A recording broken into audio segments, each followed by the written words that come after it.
दोस्तों नमस्कार, स्वागत है आपका आज के कार्यक्रम में।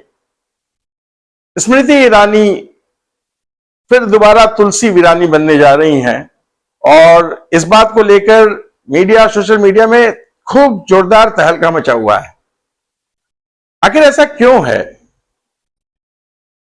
बहुत सारे चेहरे पॉलिटिक्स में आए, लेकिन स्मृति ईरानी अगर पॉलिटिक्स में रहते हुए या पॉलिटिक्स से छोड़कर एक्टिंग में वापस जा रही है तो इसमें इतना हाय तौबा मचाने की क्या जरूरत है। आपको पूरा किस्सा बताएंगे, क्यों एक पूरा इकोसिस्टम इनके खिलाफ लगा हुआ है और इस पर जश्न मना रहा है, इसे एक बहुत अवसर के तौर पर देख रहा है, उस पर आएंगे। लेकिन पहले आपको बताऊं कि भारत में अभिनेताओं का क्या इतिहास रहा है जो पॉलिटिक्स में।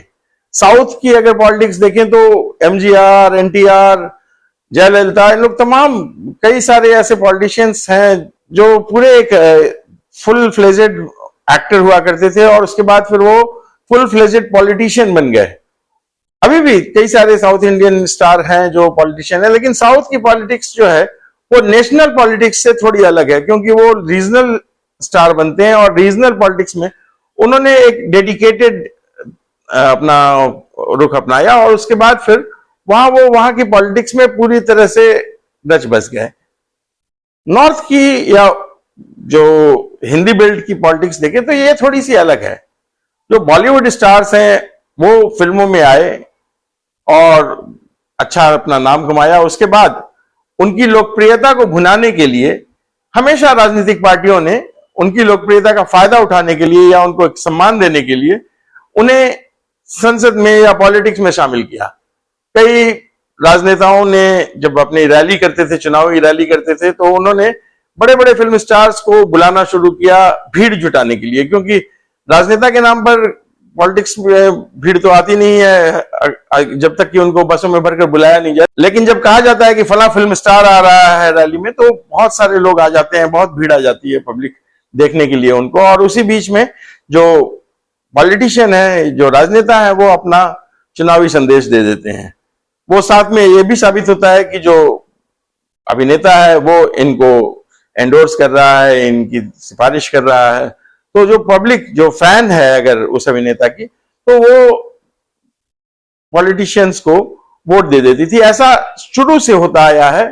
कांग्रेस इसका बहुत फायदा उठाती रही है। आपको याद होगा दिलीप कुमार साहब, जो यूसुफ खान, जो बहुत बड़े फिल्म स्टार माने जाते थे, उनको कांग्रेस ने कई चुनावी रैलियों में यूज किया और फिर राज्यसभा में भेजा।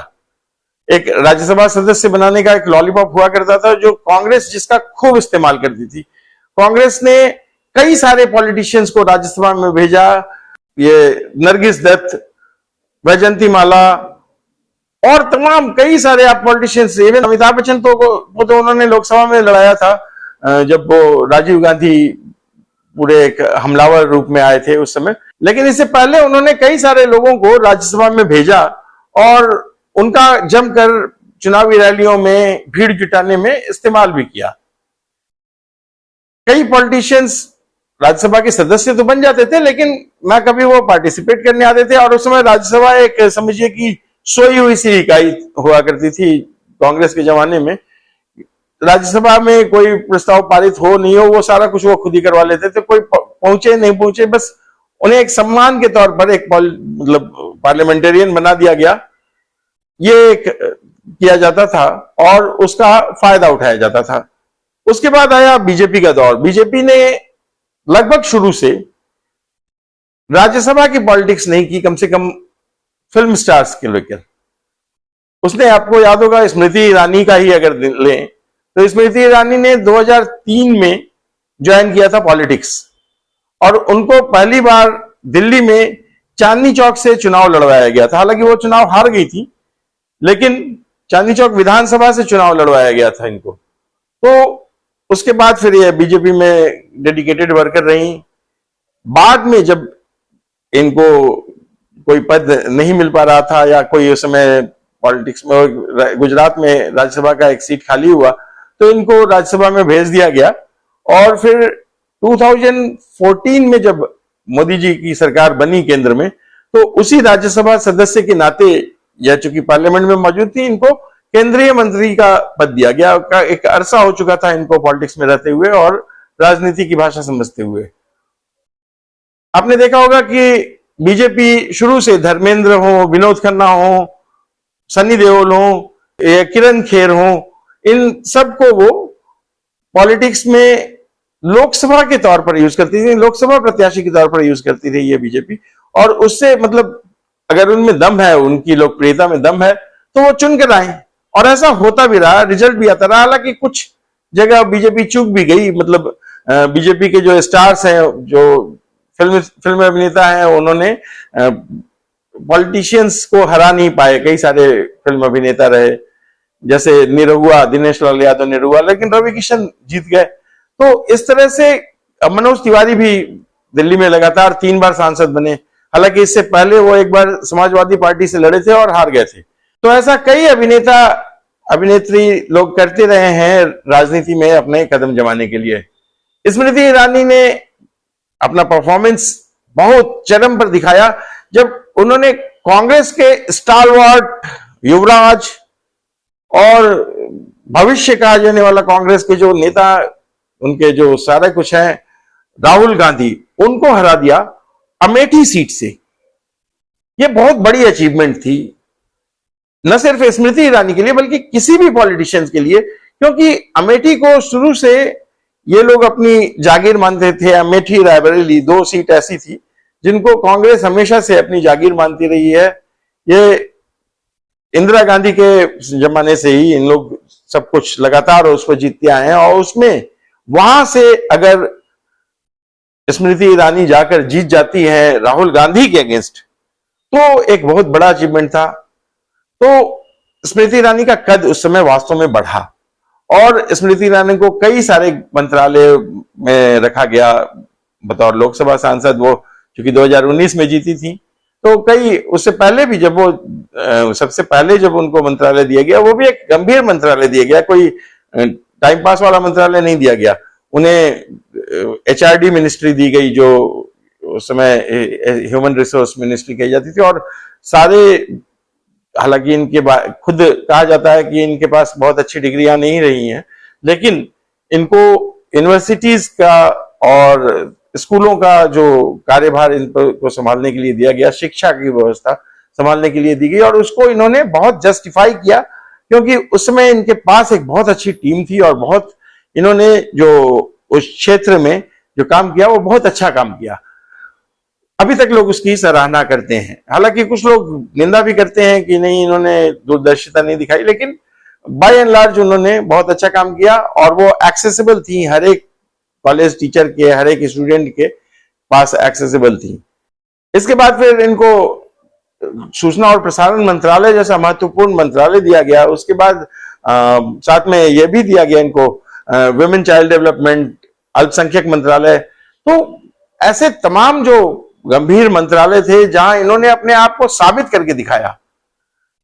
लेकिन इनका वापस लौटना, फिल्मों में वापस लौटना, इसलिए इस तरह से प्रचारित किया जा रहा है कि वो हार गई और उनको छोड़ दिया उन्होंने।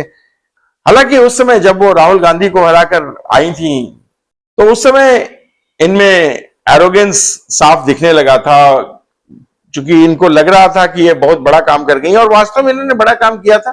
तो वो आत्मविश्वास था, हो सकता है लोगों को वो एरोगेंस के तौर पर दिखा, और उस एरोगेंस पर बहुत सारे जो छुटभइये राजनेता, छुटभइये पत्रकार, इन लोगों को लगने लगा कि स्मृति ईरानी जो है वो घमंडी हो गई हैं। इन्होंने एक माहौल बनाना शुरू कर दिया कि स्मृति ईरानी बहुत घमंडी हो गई हैं, आम जनता की बात नहीं सुनती हैं, लोगों की बात नहीं सुनती हैं।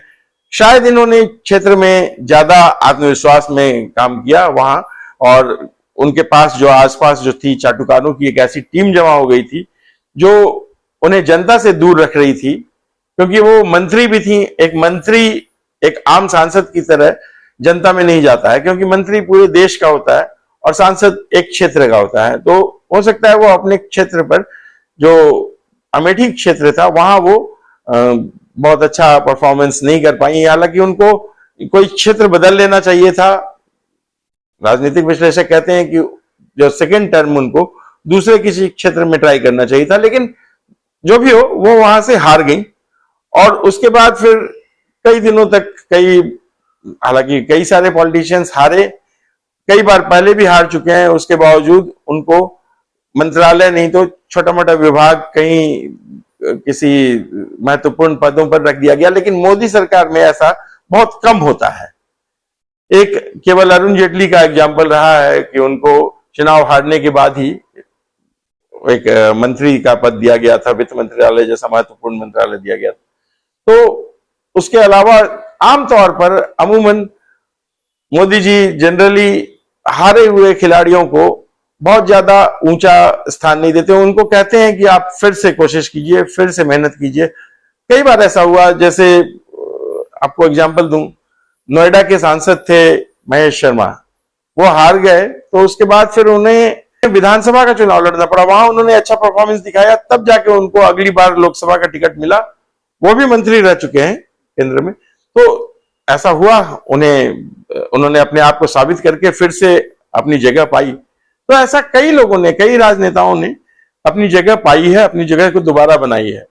तो लेकिन स्मृति ईरानी अभी फिलहाल उन्होंने देखा कि अगर उनकी जो लोकप्रियता है, जो ग्लैमर है उनका, वो एक हारे हुए राजनेता के बजाय एक सफल अभिनेत्री के तौर पर, जैसा कि वो पहले भी अभिनेत्री थी, हालांकि वो छोटे पर्दे की अभिनेत्री थी, कभी भी वो बड़े पर्दे की अभिनेत्री या फिल्मों की वो जो चमक दमक वाली हीरोइन होती है नहीं रही, लेकिन छोटे पर्दे पर भी वो नंबर 1 हीरोइन रही। स्मृति ईरानी का जो किरदार था तुलसी वीरानी, वो कई सारे फिल्म स्टार्स पर हावी था। तो वहां वो वापस जाना चाह रही हैं और एक सफल कलाकार के तौर पर फिर से दोबारा एस्टैब्लिश होना चाह रही है।